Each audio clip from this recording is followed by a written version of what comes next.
ನಿನ್ನೆ ಮೊಸಳೆ ಹೊಸಳ್ಳಿನಲ್ಲಿ ನಡೆದಿದ್ದ ದುರ್ಘಟನೆ ಅದೊಂದು ಘೋರ ದುರಂತ, ದುರ್ದೈವ ಸಂಗತಿ. ಇಂಜಿನಿಯರಿಂಗ್ ಓದ್ತಿದ್ದಂಥ ಹುಡುಗರು, ಬೇರೆ ಬೇರೆ ಕಡೆಗಳಲ್ಲಿ ಕೆಲಸ ಮಾಡ್ತಿದ್ದವರು, ಇವರೆಲ್ಲರೂ ಕೂಡ ಸಂಭ್ರಮದಲ್ಲಿದ್ದಾಗ ವಿಧಿ ಈ ರೀತಿ ಒಂದು ಘೋರವಾಗಿರ್ತಕ್ಕಂಥ ದುರಂತಕ್ಕೆ ಕಾರಣ ಆಗಿದೆ. ನಾನು ಯಾರನ್ನೂ ದೂರಕ್ಕೆ ಬಯಸೋದಿಲ್ಲ. ಏನಾಯಿತು ಅನ್ನುವಂಥ ಪ್ರತ್ಯಕ್ಷದರ್ಶಿಗಳ ಹೇಳಿಕೆ ಕೇಳಿದಾಗ ಅಚಾನಕ್ಕಾಗಿ ರೋಡ್ ಕ್ರಾಸ್ ಮಾಡಿ ಕ್ಯಾಂಟರ್ ಗಾಡಿ ನುಗ್ತು. ವಿತಿನ್ ಸೆಕೆಂಡ್, ಇದು ಒಂದೇ ಕ್ಷಣದಲ್ಲಿ ಅನಾಹುತ ಆಗೋಯಿತು ಅನ್ನೋದನ್ನು ಹೇಳಿದ್ದಾರೆ. ಇನ್ನು ಪೊಲೀಸರು ಅದನ್ನು ತನಿಖೆಯನ್ನು ಮಾಡಬೇಕು. ರಾತ್ರೋರಾತ್ರಿ ಇಲ್ಲಿಯ ಸರ್ಕಾರಿ ವೈದ್ಯಕೀಯ ವಿಜ್ಞಾನ ಸಂಸ್ಥೆಯವರು ರೋಗಿಗಳಿಗೆ ಚಿಕಿತ್ಸೆನೂ ಕೊಟ್ಟು ಪೋಸ್ಟ್ಮಾರ್ಟಮ್ನೂ ರಾತ್ರೋರಾತ್ರಿ ಮಾಡಿ ಶವಗಳನ್ನು ಊರಿಗೆ ಕಳಿಸುವಂಥ ಕೆಲಸ ಮಾಡಿದ್ದಾರೆ. ನಾನು ನಮ್ಮ ಕ್ಷೇತ್ರದಲ್ಲಿ ಮಣೇನಹಳ್ಳಿಯ ಒಬ್ಬ ನಿಧನರಾಗಿದ್ದರು, ಅಲ್ಲಿಗೆ ಹೋಗಿ ನಾನು ಇಲ್ಲಿಗೆ ಬಂದೆ. ಇದೊಂದು ಘೋರ ದುರಂತ. ಇದರ ತನಿಖೆಯನ್ನು ಪೊಲೀಸ್ ಇಲಾಖೆ ಮಾಡಲಿ, ಯಾವ ಹಿನ್ನೆಲೆಯಲ್ಲಿ ಆಯಿತು, ಯಾಕಾಯಿತು ಅಂಥೇಳಿ. ಇದೊಂದು ದುರ್ದೈವ ಸಂಗತಿ. ಅವರೆಲ್ಲರ ಕುಟುಂಬಕ್ಕೆ ದುಃಖ ಭರಿಸ್ತಕ್ಕಂಥ ಶಕ್ತಿಯನ್ನು ಭಗವಂತ ದಯಪಾಲಿಸಲಿ ಅಂತೇಳಿ ನಾನು ಪ್ರಾರ್ಥಿಸ್ತೇನೆ. ಮತ್ತು ಮಾನ್ಯ ಮುಖ್ಯಮಂತ್ರಿಗಳಿಗೆ ವಿನಂತಿ ಮಾಡಲಿಕ್ಕೆ ಬಯಸ್ತೇನೆ. ನೀವು ಈಗಾಗಲೇ 5 ಲಕ್ಷ ರೂಪಾಯಿ ಪರಿಹಾರವನ್ನು ಘೋಷಣೆ ಮಾಡಿದ್ದೀರಿ. 5 ಲಕ್ಷ ರೂಪಾಯಿ ಇಂಥ ಸಂದರ್ಭದಲ್ಲಿ, ದುರ್ಘಟನೆ ಸಂದರ್ಭದಲ್ಲಿ ಇನ್ನೂ ಹೆಚ್ಚಿನ ಪರಿಹಾರ ಕೊಡಬೇಕು ಅನ್ನೋದು ನಾವಿಲ್ಲಿ ಬೇರೆ ಬೇರೆಯವ್ರ ಜೊತೆ ಮಾತಾಡಿದಾಗ ಅವರ ಕುಟುಂಬದವ್ರದ್ದು ಬೇಡಿಕೆ ಅಂತಲ್ಲ, ಉಳಿದವ್ರ ಬೇಡಿಕೆ ಇಂಥ ಸಂದರ್ಭಗಳಲ್ಲಿ ಇನ್ನಷ್ಟು ಹೆಚ್ಚು ಮಾನವೀಯವಾಗಿ ವರ್ತನೆ ಮಾಡಬೇಕು ಅನ್ನೋದು ಜನರ ಭಾವನೆ ಇದೆ. ನೀವು ಇಂಥ ಸಂದರ್ಭಗಳಲ್ಲಿ ಕನಿಷ್ಠ ಒಂದು 50 ಲಕ್ಷ ರೂಪಾಯಿ ಆದರೂ ಪರಿಹಾರ ಕೊಟ್ಟರೆ ಸೂಕ್ತ ಆಗುತ್ತೆ. ನೀವು 5 ಲಕ್ಷ ಕೊಟ್ಟಿದ್ದೀರಿ, ಅದಕ್ಕೆ ಅದು ತಕ್ಷಣದ ಪರಿಹಾರ. ಕನಿಷ್ಠ ಒಂದು 50 ಲಕ್ಷ ರೂಪಾಯಿ ಪರಿಹಾರ ಕೊಡಿ ಅಂತೇಳಿ ಅವ್ರಲ್ಲಿ ವಿನಂತಿ ಮಾಡ್ತೇನೆ. ವಿನಂತಿ ಮಾಡಿ ಅವರೆಲ್ಲ ಕುಟುಂಬಕ್ಕೆ ದುಃಖ ಭರಿಸ್ತಕ್ಕಂಥ ಶಕ್ತಿಯನ್ನು ಭಗವಂತ ದಯಪಾಲಿಸಲಿ ಮತ್ತು ನಿಧನರಾದವರ ಆತ್ಮಕ್ಕೆ ಸದ್ಗತಿ ದೊರಕಲಿ ಅಂತೇಳಿ ಪ್ರಾರ್ಥಿಸ್ತೇನೆ. ಇದೊಂದು ವಿಧಿ ಲಿಖಿತ.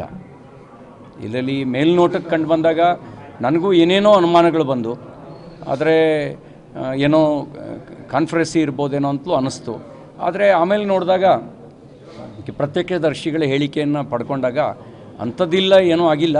ಬಹುಶಃ ಹೆಂಗಾಯಿತು ಏನಾಯಿತು ಅನ್ನೋದನ್ನು ಇನ್ನಷ್ಟು ಆಳವಾದ ತನಿಖೆ ನಂತರ ಗೊತ್ತಾಗುತ್ತೆ.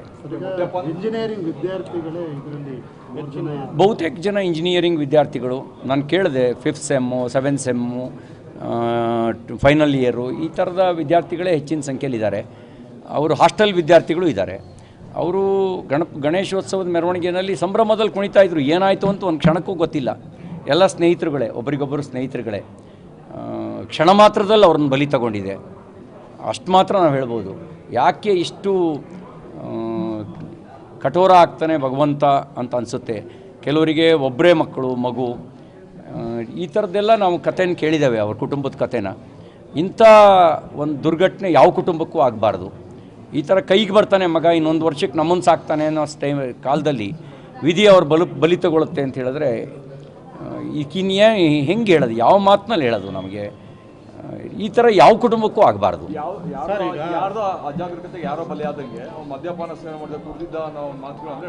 ನನಗೆ ಒರಿಜಿನಲ್ ಡ್ರೈವರು ನಿದ್ದೆ ಮಾಡ್ತಿದ್ದ, ಅಸ್ಟೆಂಟು ಗಾಡಿ ಓಡಿಸ್ತಿದ್ದ ಅಂತಲೂ ಹೇಳ್ತಾ ಇದ್ದಾರೆ. ಕೆಲವರು ಕುಡ್ದಿದ್ದ ಅಂತ ಹೇಳ್ತಾರೆ, ಕೆಲವರು ಬ್ರೇಕ್ ಬದಲಿಗೆ ಎಸ್ಲೇಟ್ರ್ ಒತ್ತದ ಅಂತ ಹೇಳ್ತಾರೆ, ಸಡನ್ನಾಗಿ ಅದನ್ನ ಗಾಡಿನ ತಿರುಗಿಸ್ಬಿಟ್ಟ ಅಂತಲೂ ಹೇಳ್ತಾರೆ. ಏನಾಯಿತು ಎಂಥದ್ದು ಅನ್ನೋದು ಇನ್ನೂ ಆಳವಾದ ತನಿಖೆ ನಂತರ ಗೊತ್ತಾಗುತ್ತೆ. ಈಗಲೇ ನಾನೇನು ಹೇಳಲಿಕ್ಕೆ ಬಯಸೋದಿಲ್ಲ. ಇದೊಂದು ಕೆಟ್ಟ ದುರ್ಘಟನೆ. ನಮಗೆ ಇತ್ತೀಚಿನ ವರ್ಷಗಳಲ್ಲಿ ನಮ್ಮ ಸುತ್ತಮುತ್ತ ಈ ಥರದ ಕೆಟ್ಟ ದುರ್ಘಟನೆಗಳಾಗಿರಲಿಲ್ಲ. ಇದೊಂದು ಕೆಟ್ಟ ದುರ್ಘಟನೆ. ಈ ಥರದ ದುರ್ಘಟನೆ ಎಲ್ಲೂ ಆಗಬಾರ್ದು, ಯಾವ ಕುಟುಂಬಕ್ಕೂ ಆಗಬಾರ್ದು. ಟ್ರಾಫಿಕ್ ನಿಭಾಯಿಸಲು ಪೊಲೀಸರು ವೈಫಲ್ಯ ಆಯ್ತು. ನಾನು ಯಾರ ಮೇಲೂ ತಕ್ಷಣಕ್ಕೆ ಆರೋಪ ಮಾಡೋಕ್ಕಾಗಲ್ಲ. ಯಾಕೆಂತಂದರೆ ಈಗ ಸಣ್ಣ ಏನೋ ಟೆನ್ಷನ್ ಇರುತ್ತೆ. ದೊಡ್ಡ ಗಣಪತಿ ಅಂದರೆ ಅದಕ್ಕೆ ಬೇಕಾದ ಪೂರ್ವ ಸಿದ್ಧತೆಯನ್ನು ಜಾಸ್ತಿ ಮಾಡ್ಕೊಂಡಿರ್ತಾರೆ. ಮಾಮೂಲಿ ಅಂತ ಯಾವುದೇ ಹಿಸ್ಟ್ರಿ ಇರಲ್ಲ ಅಂತ ಹೇಳಿದ್ರೆ ಪೊಲೀಸರು ಅಲ್ಲಿ ಹೆಚ್ಚಿನ ಬಂದೋಬಸ್ತೇನು ಮಾಡ್ಕೊಂಡಿರೋದು, ಲೋಕಲ್ ಯಾರೋ ಒಬ್ಬರು ಇಬ್ಬರು ಲೆವೆಲ್ಗೆ ಮಾಡಿಬಿಟ್ಟಿರ್ತಾರೆ. ಹಾಗಾಗಿ ಪ್ರತ್ಯಕ್ಷದರ್ಶಿ ನಿಧಾನಕ್ಕೆ ಹೇಳ್ಬೋದೇ ಹೊರತು ಈಗ ತಕ್ಷಣಕ್ಕೆ ಯಾರ ಮೇಲೂ ಆರೋಪ ಮಾಡೋಕ್ಕಾಗಲ್ಲ. ಆದರೆ ರಾತ್ರೋರಾತ್ರಿ ಆಯಾ ಸಂಬಂಧಪಟ್ಟ ಕುಟುಂಬಗಳಿಗೆ ಮಾಹಿತಿ ಕೊಟ್ಟು, ಈಗ ನಾನು ಮನೆನಳ್ಳಿಗೆ ಹೋಗಿ ಬಂದೆ, 11 ಕಾಲಿಗೆ ಮೆಸೇಜ್ ಬಂತಂತೆ, ಅವರೆಲ್ಲ ಇಲ್ಲಿಗೆ 12 ಕಾಲಿಗೆ ಬಂದಿದ್ದಾರೆ. 2 ಗಂಟೆ ಹೊತ್ತಿಗೆ ಅವ್ರಿಗೆ ಬಾಡಿಯನ್ನು ಹಸ್ತಾಂತರ ಮಾಡಿದ್ದಾರೆ.